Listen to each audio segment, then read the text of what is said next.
Ku izina ry'Imana Data na Mwana na Roho Mutagatifu, amen. Amahoro bana b'Imana, tube maso dutegereje Kristo buri munsi. None turi kuwa gatatu w'icyumweru cya 29 mu byumweru bisanzwe, tariki 20 Ukwakira 2021.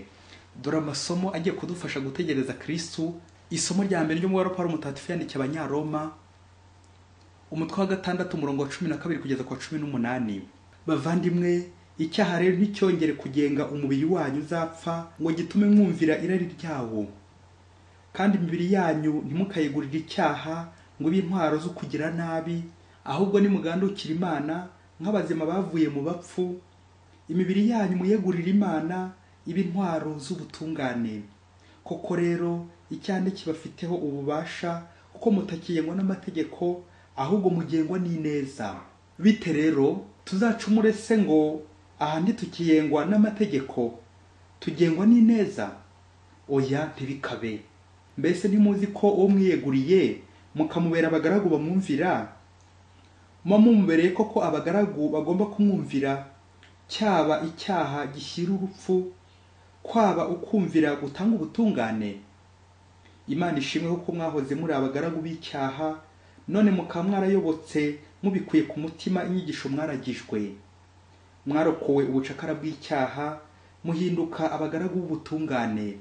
Iryo ni ijambo ry'Imana. Zaburi ni 124. Ubuvunyi bwacu buba muri Uhoraho. Iyo Uhoraho ataturengera, igihe abantu bari baduhagurukiye baba baratumize bunguri mu mugurumano w'uburakari bwabo, ubwo ngubwo amazi aba yaraturenzeho, umugezi uhurura waraduhitanye, ubwo ngubwo amazi asuma aba yaraturenze hejuru. Twararusimbutse nk'inyoni ivuye mu mutego w'umuhigi, umutego waracitse turarusimbuka. Ubuvunyi bwacu buba muri Uhoraho. Amagambo mu Ivanjili ntagatifu Yezu Kristo uko yanditswe na Luka, umutwe wa 12 umurongo wa 39 kugeza kwa 48. Muri icyo gihe Yezu abwira abigishwa be ati: musanzwe mubizi, iyaba nyir'urugo yamenyaga igihe umujura azazira, ntiyareka mumfumurira inzu. Namwe rero nimube maso, kuko umwana w'umuntu azaza igihe mudakeka. Petero niko kumubwira ati: mwigisha, nitwe uciriye uwo mugani cyangwa se uwuciriye bose? Nyagasani aramusubiza ati: murabona umunyabintu w'unyangamugayo kandi uzi ubwenge, yaba uwuhe, ngo shebuja azamushinge abo mu rugo rwe, maze ajya abaha umugabane wabo w'ingano mu gihe gikwiye? Arahirwa uwo mugaragu shebuja azagaruka agasanga agenza atyo.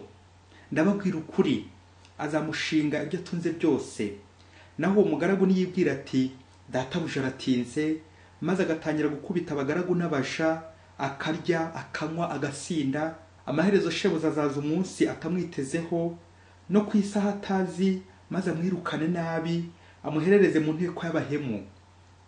Uwo mugaragu rero wari uzi icyo shebuja ashaka, ntakiteho ngo agikore uko yari yamutegetse, azakubitwa nyinshi. Naho utazi icyo shebuja ashaka agakora ibidakwiye, we azakubitwa nkeya. Uzaba yarahawe byinshi azabazwa byinshi, n'uwo azaba yarashinze byinshi azabazwa ibiruti by'abandi. Iyo ni Ivanjili ntagatifu. Abakristo bavandimwe, nidukomere kuri Kristo, niwe bukungu nyakuri. Ya ndirimbo igira iti: waradutoye uduha ibidutunga, kandi watugize abatoni, n'ibindi bigakomeza. Watugize abatoni Mana, warakoze. Ibyo byose ni ku mpuhwe zawe Nyagasani. Muri aya masomo turatondagura inshinga bita gucunga, la gestion. Niba munyeshuri mwarimu aherutse kubaza ati gestion mu Cyongereza yitwa gute, nuko umunyeshuri aramusubiza ati: uriya se wagize ngo si gestion, wagize se ngo uzi Igifaransa, Icyongereza se ugukozaho ukagenda ushyiramo za shoni. Ubwo rero ni gestion mu Cyongereza, gestion babyeyi. Aha, twebwe rero ntabwo tugiye muri za gestion, ahubwo tugiye muri management, gestion, gucunga. Ese mubyeyi, wowe ntibiragushyikira ngo ubone nk'umuyobozi ari gusezanya abantu mu murenge mariage civile, ariko iwe badacana uwaka n'uwo bashakanye, gatanya iri hafi kubiza niwe? Nturabona nk'umuhanga uwa mbere mu ishuri, ariko yagera mu rugo akaba arutwa na biri hanze? Nturabona umuyobozi utwara ibikombe by'imihigo mu karere n'ahandi hose mu ntara, amarushanwa y'imiyoborere myiza akayatsinda yose, ariko umubiri we waramunaniye? Guha umubiri discipline, umubiri waramunaniye. Aha, ngo ni cya gikeri cyatanze imirizo, ariko cyo kikibagirwa. Ni kwa kugaragara neza inyuma, ariko imbere hari babiracika n'abakirabiranya n'abakidobya bari kwitembererayo. Uyu munsi rero no gucunga hose ari inyuma ariko cyane cyane imbere. Gestion biva ku nshinga y'ikilatini bita gestare, conserver, garder, kubika, gucunga. Mu icungamutungo witwa intendant, économe, responsable, gérant n'andi mazina aganisha aho ngaho. Uwo wese abahamagare gucunga neza ubwoko butatu bw'ibintu. 3 types de gestion: gestion financière, ibyo ni by'amafaranga cyane cyane, gestion matérielle, ibintu, et gestion humaine, gucunga abantu. Ndetse umuhanga we akabyinira mu tuntu dutatu: ukuntu, ibintu n'abantu, ukuntu babyeyi. Muri ubu buryo ko ari butatu bw'imicungire, ubugoranye ni ubwa gatatu kandi buranakomeye. No gucunga umuntu birakomera ababyeyi. Akaba naho tujye kwibanda muri aya masomo y'uyu munsi, bityo twaye kujya tugaragara nk'abatunzi ibintu byinshi bya mirenge, twaragiye ducunga neza tugatwara ibikombe, nyamara kubana n'abandi byaratunaniye. Kandi kubaho mu kubana. Nuko rero imibano yacu ikaba za bombori zahiye. Ibyo nihe biri kubera ni mu rugo rw'umukristo. Amakimbirane n'umwiryane nihe biri kubera ni mu nzu z'abapadiri, mu nzu z'ababikira, mu nzu z'abihaye Imana, kandi byaba gestion humaine. Ese gestion humaine yarananiye, kuki se nayobora paruwasi bigakunda ariko communauté urugo rwanjye rukananira? None se kuki nayobora urugo nkabishobora, nako abandi bakabona ko mbishoboye, ariko umubiri warananiye kuyobora kandi ari uwanjye? Aha, maintenant c'est la gestion de mon corps. Ese imicungire y'umubiri wanjye imeze ite? Gucunga umubiri wanjye.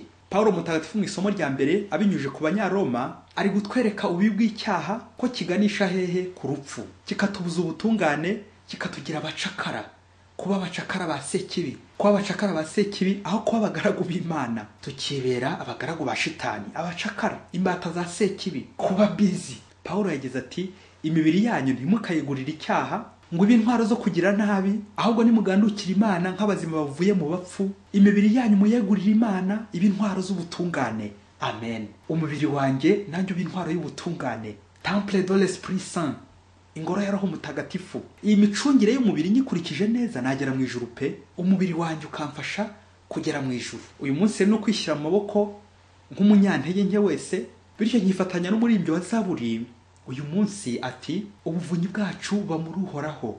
Amen.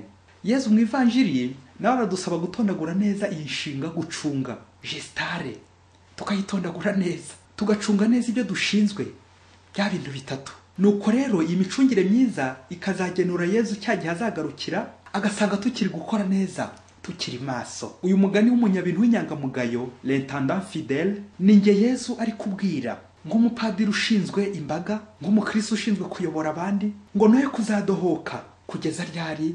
Ku ndunduro. Bityo mpore n'indakemwa kugira ngo Yezu azanshinge ibyo atunze byose. Ni ibikeza atunze byose. Iki gihembo rero Yezu yazampa nitwaye neza mu micungire kiraganisha hehe? Ku ijuru. Ubu nibwo bukungu nyakuri Yezu atunze, agororera abashoboye gucunga neza. Naho bacunze nabi baherera mu nteko nyine y'abahemu. Aho nta handi nyine ni mu muriro utazima kwa sekibi. Ese ngewe byo ncungira kuzabona ingororano y'ijuru, cyangwa ncungira kuzabona igihano iby'inyuma gusa kugira ngo bambone cya gihano cya gihombo, nkazakomereza mu bahemu, ibisambo, abasinzi, abasambanyi, abagome n'izindi zose nkozi z'ibibi? Byaba bibabaje.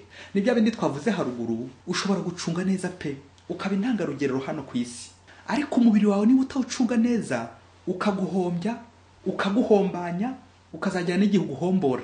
Umubiri wawe ukakunanira pe, umubiri wawe bwite. None se mubyeyi, iyo umwana agiye konesha ninde uriha? Hanyuma se umwana wakoze amakosa ku ishuri bakamwirukana, uhomba ninde? Aha, uko uwo mubyeyi wari witurije yakira ingaruka z'icyo kintu atakoze, ingaruka mbi birumvikana. Ni nako imibiri yacu igira icya ikadutamaza, ikakidukora pe, ikadukoza isoni. None se uzavuga uti umubiri wacumuye ni muhondagure, ubundi igihe munyirekere ngo kuko atari njye wawutumye? Ahinya, yamvuga igira iti ni ukwitonda umubiri ubyara udahatse. Ese ngewe nk'umukristo ncunga nte umubiri wanjye ngo umfashe gutegereza Nyagasani kugeza igihe azahindukirira ku munsi w'imperuka? Ngo umunsi umwe hirya kure muri Afurika, ngo umwarimu umwe wari umuhanga kandi nawe abizi, nuko ngo ku kigo yigishagaho ngo abanyeshuri baratsindaga kakahava, ngo uwo mwarimu ndetse mu myaka 5 ishoreranye yose ngo niwe wegukana igikombe cyo gutsindisha muri ako karere. Nuko birumvikana n'ikigo kikagirira ishema n'abanyeshuri ndetse n'ababyeyi babindatwa pe. Ariko uwo mwarimu w'umuhanga akaba yari umusinzi, ngo yagasomagaho nyine birumvikana hitaraga no mu nzu y'indaya akajya kubasuhuza. Ibyo byaha byombi, ubusinzi n'ubusambanyi, bimubaho imbata. Yaba yasinze kujya ku ishuri bikamubera ikibazo, birumvikana uwo munaniro wose babyeyi. Nabwo yagira ibyago gasindira ku ishuri bakaza bamutwaye mu maboko. Nuko umuyobozi w'ikigo abonye ibyo byose bigayitse, scandale ndetse binakabije pe. Uwo mwarimu w'umuhanga agatanga urugero rubi ku banyeshuri, ku bandi barimu, ku baturage n'abandi bose. Kabone nubwo yatsindishaga, nuko umunsi umuyobozi akumwihanagiriza ngo nareke inzoga cyangwa mumuvane ku kazi. Wa mwarimu aramusubiza ati aho kuzireka nakareka, aho kureka inzoga nareka akazi. Nuko diregiteri n'abandi barimu batekereza uburyo bagize ishema mu karere kubera uwo mwarimu nyine ubafasha gutsinda. Nuko bakagira ubwoba bwo kumwirukana, nuko baramureka akomeza bifatikanya byose. Igihe rero cyaje kugera, wa mwarimu noneho akajya azana inzoga akayinywera imbere y'abanyeshuri, ndetse bamwe na bamwe akayibahaho. Birumvikana abanyeshuri baramwishimiraga. Nuko umunsi umwe noneho umuyobozi abonye bimurambiye, afata icyemezo cyo kumwirukana burundu ubwo yanze kuzivaho. Nuko wa mwarimu agiwe arekereje ngo bazamutumaho, kuko nyine ngo abana batari gutsinda batamufite. Nuko rero wa muyobozi mu bihe by'ibizamini yicara ku bana ndetse n'abarimu bandi bari bahasigaye ngo nibibemo, bashyiremo imbaraga, umwete udasanzwe. Gusa birumvikana benshi bari bihebye ko noneho bagiye kuba abanyuma. Nuko igihe cy'ikizamini kiragera, abanyeshuri bajya mu kizamini mu gihe wa mwarimu arekereje ko batazatsinda batamufite. Nuko ibisubizo bigiye gusohoka, b'abanyeshuri muri cya kigo ko bajyaga baba mbere mu karere, noneho baza babaye abambere mu gihugu. Abantu benshi birabatangaza uburyo wa mwarimu w'igihangange kandi umunyabwenge bamwirukanye, akaba ariko noneho batsinze kakahava. Gutsinda by'intangarugero kandi umuhanga yaragiye. Bakristo bavandimwe, nguko uko twizirika ku cyaha kandi ari amayeri ya shitani agira ngo duhugirize ubwenge, ubuhanga, amafaranga, bikaduhugiriza kugeza twokamye mu cyaha, kikajya kidutsindagira kwa sekibi. Nguko mu buzima bwacu dukomeza gucigatira uburozi, imungu, imigese, kandi ari itumunga ikatubuza gutera imbere. Nguko ko wa munywi w'ibiyobyabwenge agira cya ibyo yakoraga bigatungana, ariko iyo urwo rumugero umushizemo cyangwa ibyo bindi biyobyabwenge byose bisubira irudubi.